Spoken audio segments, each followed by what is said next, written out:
Будем варить суп из внутренностей лося. Мясо лося, косули, оленя, в общем, дикого животного, очень полезное. Дает много энергии.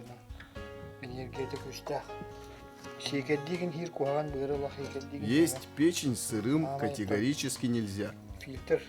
Печень ведь фильтр всего организма. В нем бывает много разной заразы.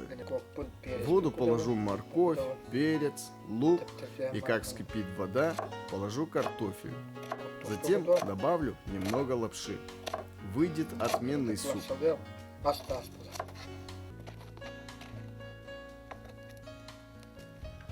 Положил всю приправу сразу, чтобы все вместе закипело и сварилось.